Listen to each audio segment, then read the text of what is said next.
നമ്മുടെ ജനാധിപത്യം ലോകത്തിലെ ഏറ്റവും ചെലവേറിയ ഒരു സംവിധാനമാണ്.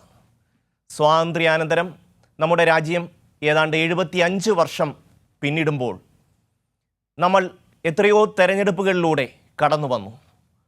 ഈ തെരഞ്ഞെടുപ്പ് 2024 തെരഞ്ഞെടുപ്പിലേക്ക് നമ്മൾ എത്തുമ്പോൾ വലിയ തോതിലാണ് ചെലവുകൾ വർദ്ധിക്കുന്നത്. പഴയകാലത്ത് ബാലറ്റ് പേപ്പറും മഷിയും ഒക്കെ ആയിരുന്നുവെങ്കിൽ ഇപ്പോൾ ഇലക്ട്രോണിക് വോട്ടിംഗ് മെഷീനാണ് നമ്മൾ ഉപയോഗിക്കുന്നത്. അതിൻ്റെ ചെലവുകൾ വലിയ തോതിൽ വർദ്ധിക്കും. ഒപ്പം തന്നെ സുരക്ഷാ കാര്യങ്ങൾക്കും മറ്റുമായി വലിയ തോതിൽ പണം ചെലവഴിക്കേണ്ടുന്ന ഒരു സാഹചര്യമുണ്ട്. അപ്പോൾ നമുക്ക് ഇതിനെക്കുറിച്ച് ഒന്ന് പരിശോധിക്കാം.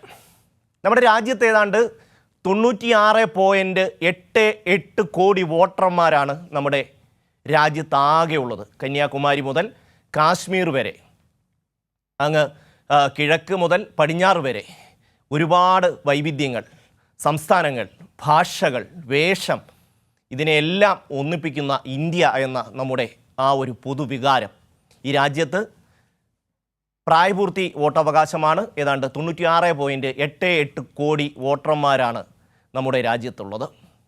ഏതാണ്ട് 11.8 ലക്ഷം പോളിംഗ് ബൂത്തുകൾ നമ്മുടെ ഈ തെരഞ്ഞെടുപ്പിന് വേണ്ടിവരും. 15 ലക്ഷം കൺട്രോൾ യൂണിറ്റുകൾ. ഒന്ന് ആലോചിച്ച് നോക്കിയാൽ നമുക്ക് മനസ്സിലാവും അതിൻ്റെ ഒരു വലിപ്പം. ഒരു യൂണിറ്റിൻ്റെ ഒരു ഏകദേശ ധാരണ നമ്മുടെ എല്ലാ മനസ്സിലുണ്ടാകും.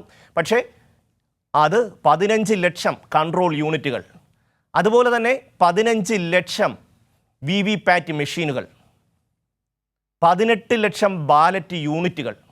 ഇത്രയുമാണ് നമ്മുടെ ഒരു തെരഞ്ഞെടുപ്പിന് വേണ്ടി വരിക. ഒരു രാജ്യം ഒരു തെരഞ്ഞെടുപ്പ് എന്നൊക്കെ പറഞ്ഞ് ഒരേ രീതിയിൽ നമ്മൾ മൊത്തത്തിൽ തെരഞ്ഞെടുപ്പ് വരുമ്പോൾ ഇതിലുമൊക്കെ എത്രയോ അധികം സംവിധാനങ്ങൾ ഉണ്ടായാൽ പോലും മതിയാകാത്ത ഒരു അവസ്ഥയുണ്ട്. നമുക്ക് അറിയാം, പല ഘട്ടങ്ങളിലായിട്ട് നമ്മുടെ രാജ്യത്തെ തെരഞ്ഞെടുപ്പ് നടക്കുകയാണ്. അപ്പോൾ അതിനാണ് ഇത്രയധികം സംവിധാനങ്ങൾ വേണ്ടി വരിക. 1.2 ലക്ഷം കോടി രൂപയാണ് ഈ നമ്മുടെ സർക്കാരിന് ഈ തെരഞ്ഞെടുപ്പ് നടത്താൻ വേണ്ടി വരുന്നത് എന്നാണ് ഒരു ഏകദേശ കണക്കാണ്. അല്ലാതെ ഇതൊരു കൃത്യമായ ഒരു കണക്കൊന്നുമല്ല. കണക്കാക്കുമ്പോൾ ഓരോ വോട്ടർമാർക്കും ഏതാണ്ട് 1240 കോടി രൂപയാണ് ചിലവ്. 1240 രൂപയാണ് ചിലവ് വരുന്നത്. സ്ഥാനാർത്ഥികൾ ചിലവാക്കുന്നത്, അതായത് സ്ഥാനാർത്ഥികൾ തങ്ങളുടെ പ്രചരണത്തിനും മറ്റുമായിട്ട് ചിലവാക്കുന്നത് ഏതാണ്ട് 60,000 കോടി രൂപയാണ്.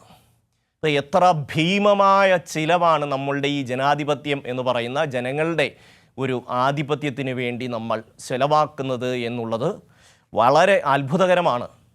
അതുപോലെ തന്നെ ഇത്രയും കാലമായിട്ടും നമ്മുടെ ജനാധിപത്യ സംവിധാനത്തിന് ഒരു കോട്ടം പോലും ഇല്ലാതെ ഈ ദിവസം വരെ മുന്നോട്ട് പോയി. ഇനി അത് എത്ര കാലം ആ രീതിയിൽ നമ്മൾ അനുഭവിച്ച ജനാധിപത്യം ആ രീതിയിൽ മുന്നോട്ട് പോകുന്നു എന്നൊരാശങ്ക എല്ലാ വിഭാഗം ജനങ്ങൾക്കും രാജ്യത്തുണ്ട് എന്നുള്ളത് ഒരു യാഥാർത്ഥ്യമാണ്.